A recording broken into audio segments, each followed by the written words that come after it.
Hello again, everybody. Welcome to another edition of The App. This is our political podcast. It stands for, the app has nothing to do with computers. It stands for Arxlatex People and Politics. The App. Get it?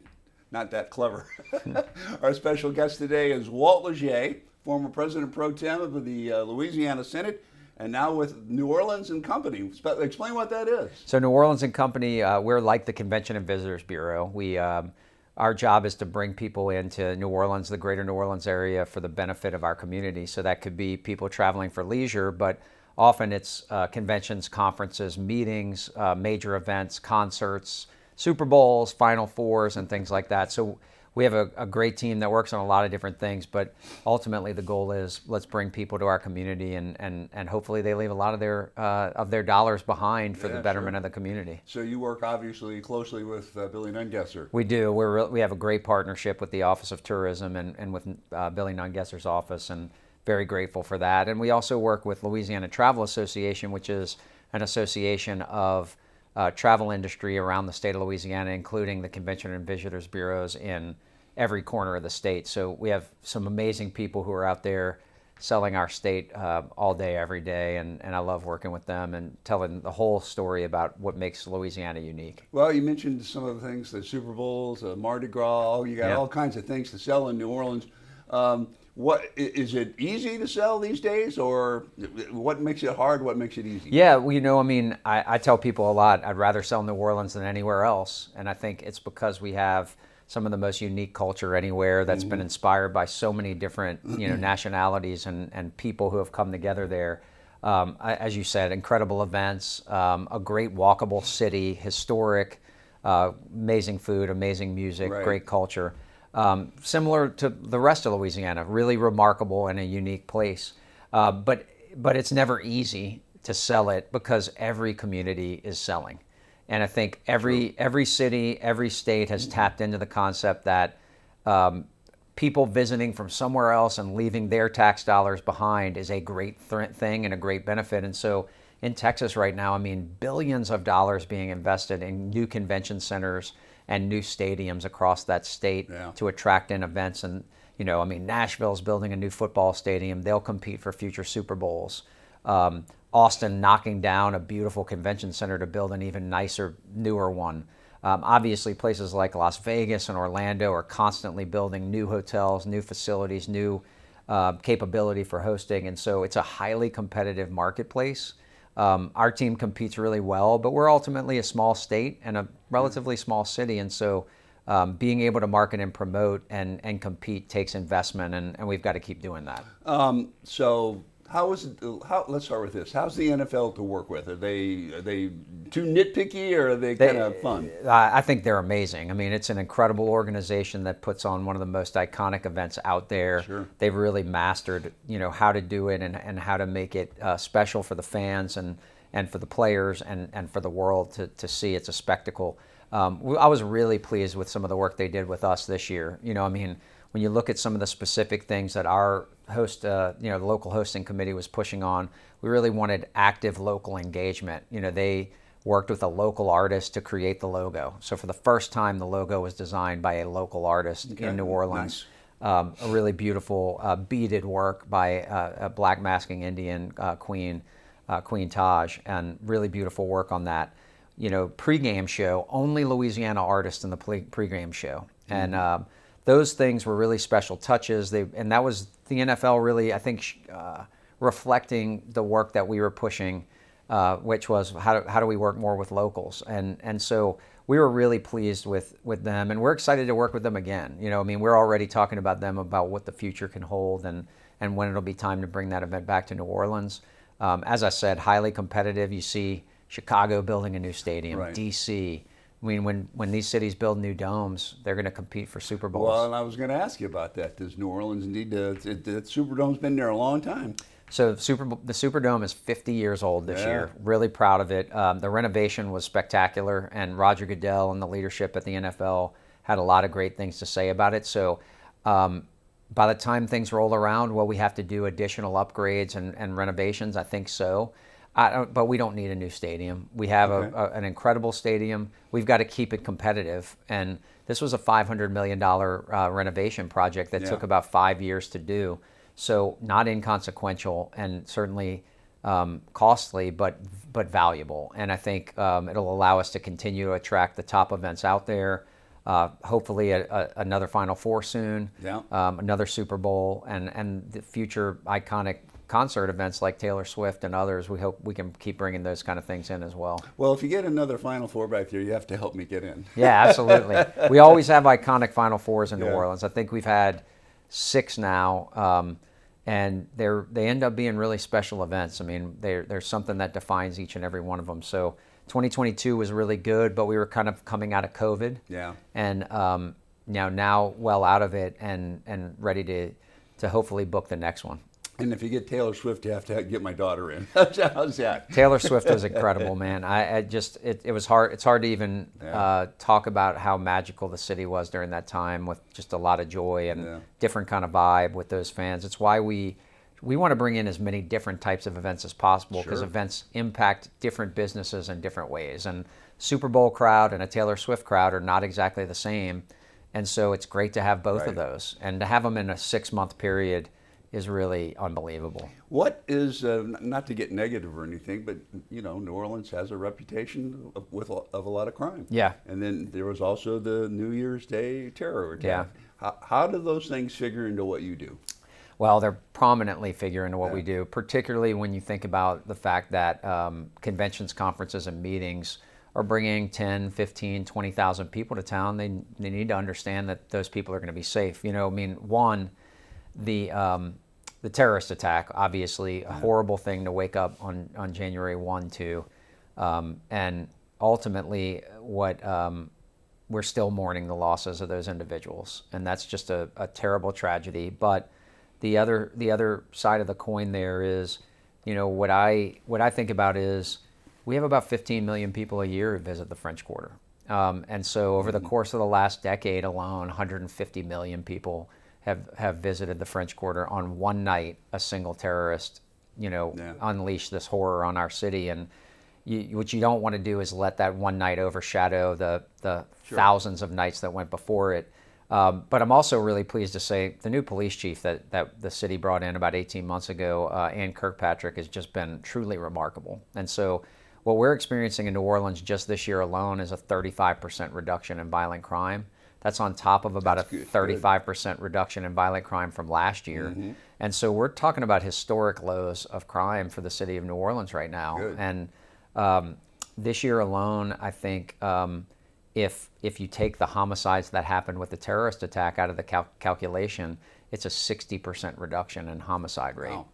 So really positive. You got to get that message out there more. Yeah? We have to. I think unfortunately reputation and perception lags reality. Right. So when things were negative, you were getting hit with that negative perception. As things get more positive, it takes some time to catch up. So, the hope is that we'll keep getting people to come in and experience it. I mean, Taylor Swift was a great opportunity to do that. I think people saw a different side of New Orleans. Super Bowl and Mardi Gras this year were just really unbelievable from a public safety standpoint. And so we want that to continue, obviously, and we want to continue to improve upon it. But it also, hopefully people will give us a shake again and say, you know what, I've heard good things. Let me go check it out. And then once you experience it, then you can tell people about it. Just off the top of your head, you know how many Super Bowls New Orleans has hosted? This was our 11th. Number 11. So number 11. And when you really dig into that, it's amazing. It is. States like Florida and California with multiple cities have hosted similar amounts,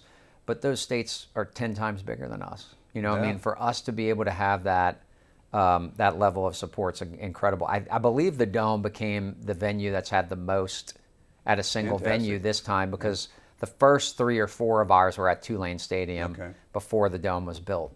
But this was Super Bowl 59, and for us to have 11 out of 59 games is pretty incredible. What kind of feedback did the NFL give you after that event was over? We've gotten great feedback. I think the feedback thus far is we know that we want to come back. It's just a matter of identifying the right time.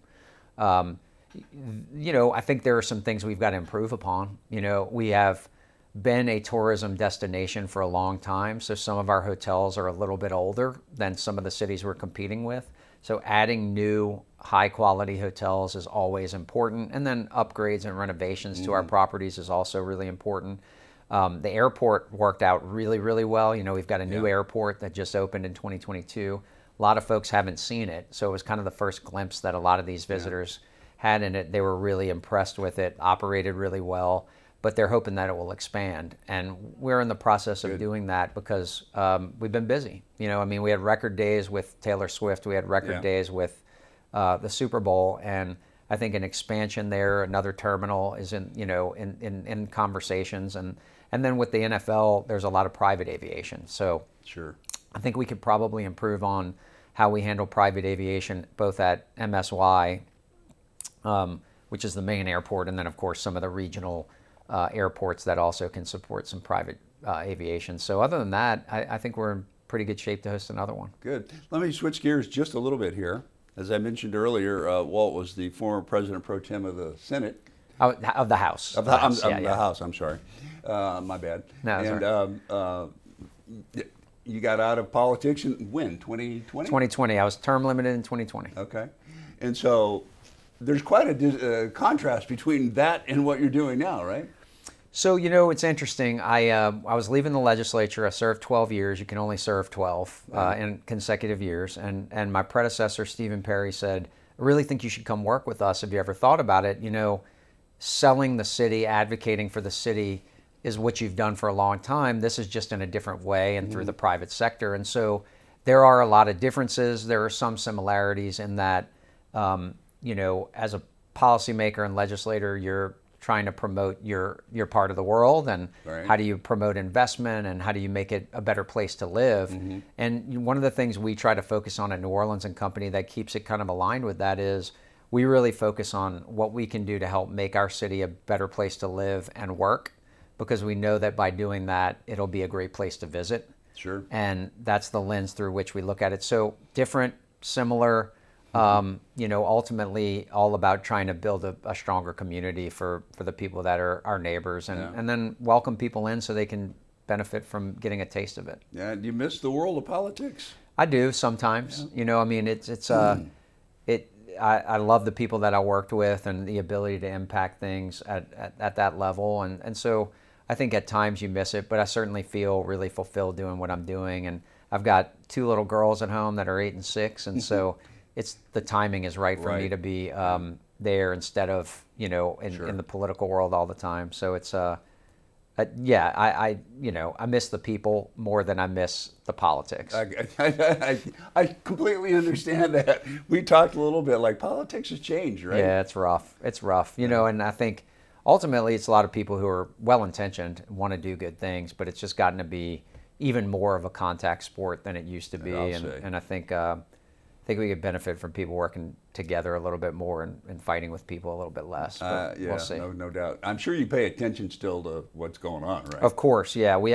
There are so many things that impact our world. When tourism is the number 4 industry in the state of Louisiana, 250,000 people employed in it.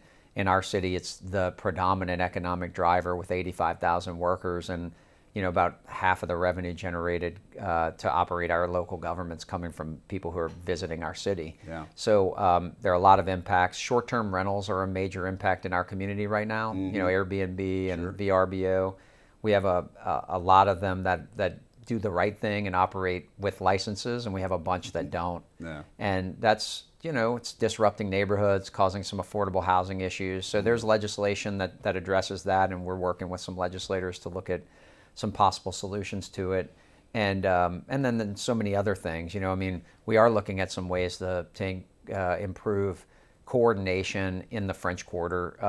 Following up on the terrorist attack, like how can we enhance public safety? How do we work with state police to support NOPD and their operations? How do we bring some resources to coordinate infrastructure improvements and other things that can also promote safety and enforcement of quality of life things in the French Quarter and then surrounding kind of tourism areas. So there's always things both at the city level and at the state level that are political in nature that impact what we do.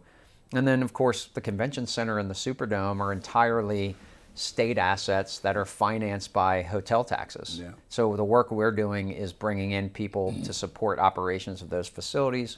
which ultimately are creating a lot of economic opportunity for the city, the region, and the state. And so pretty much in constant contact with our local elected leaders in Baton Rouge, as well as our state leaders. Anything they're doing? Well, of course, obviously one of the big issues in the legislature this year was automobile insurance.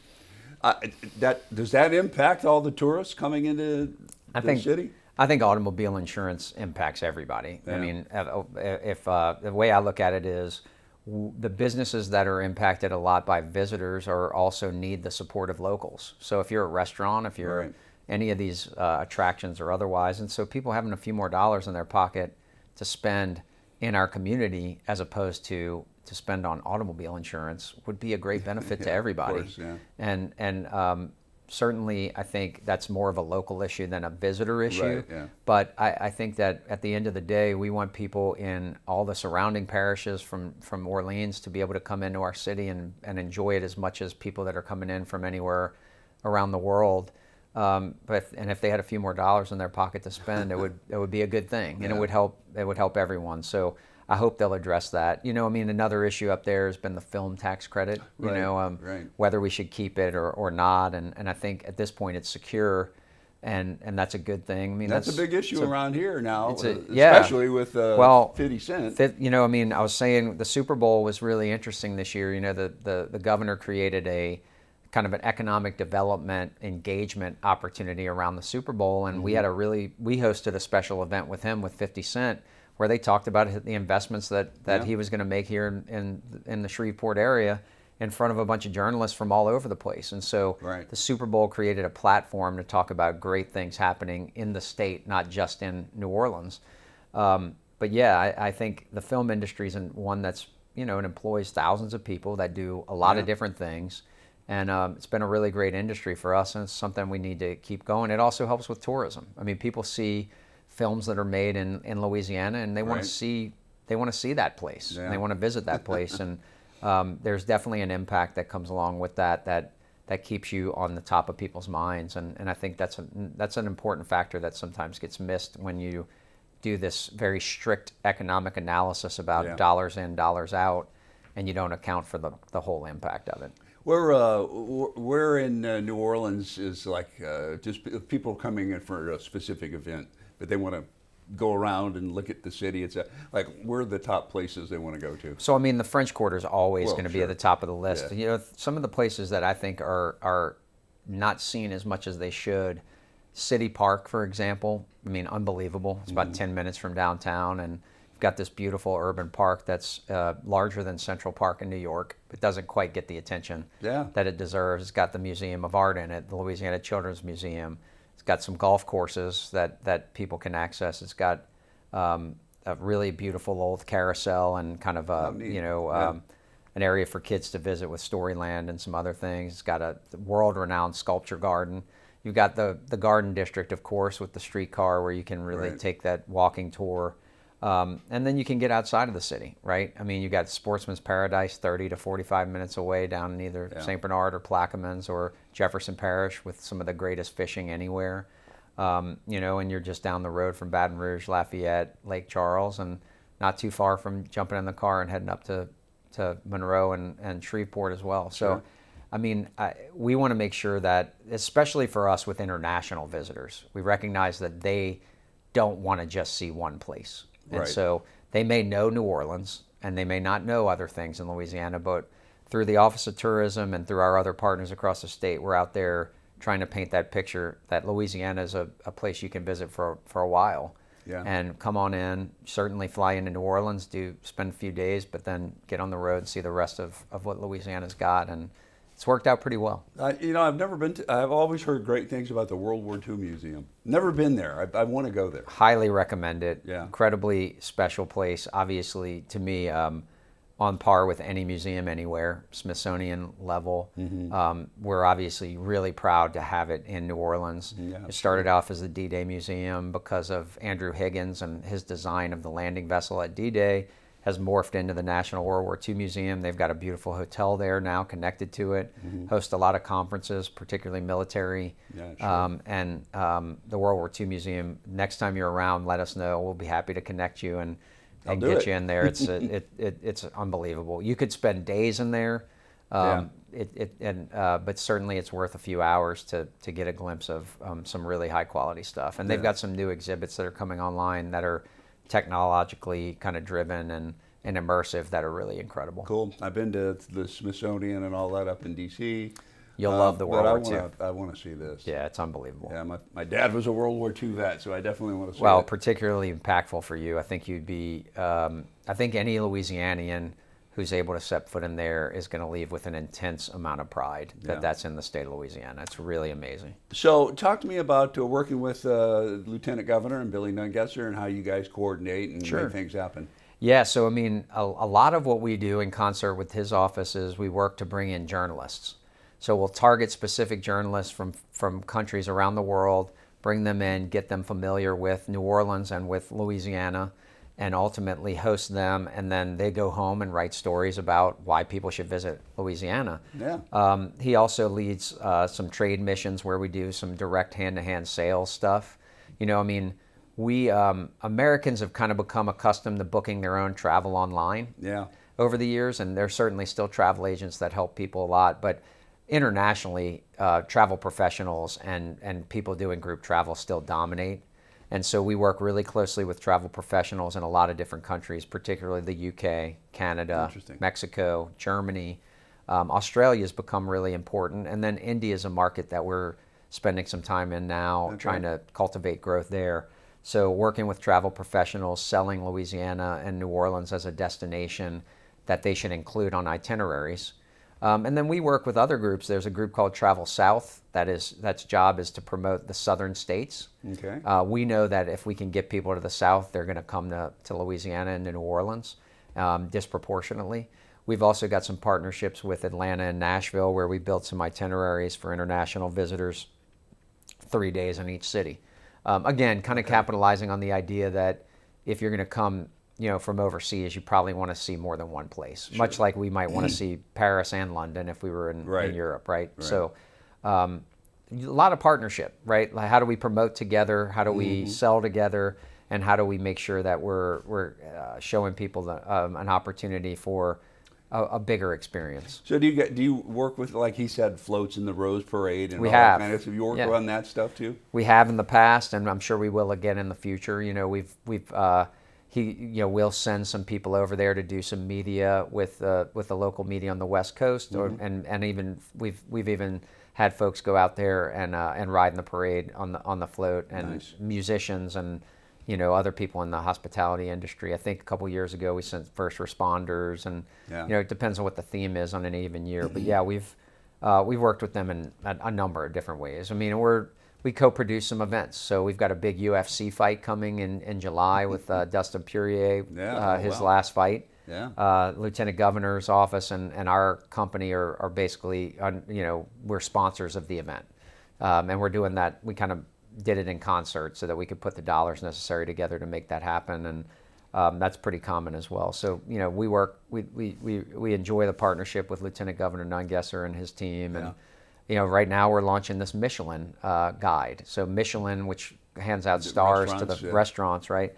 Our office and his are working together along with some other CVBs to launch the Michelin guide to the South. And so 6 states, Louisiana, Mississippi, Alabama, South Carolina, North Carolina, and Tennessee will be a part of it for the first time ever, coming in October, we think.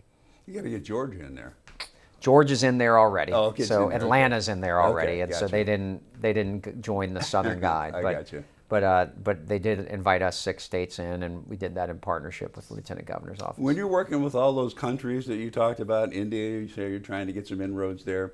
What's is it a hard sell? Is New Orleans a hard sell? So fortunately, New Orleans is well known. Yeah. So I mean, we certainly exist in the imagination of people, whether they know a lot about it or not. Yeah.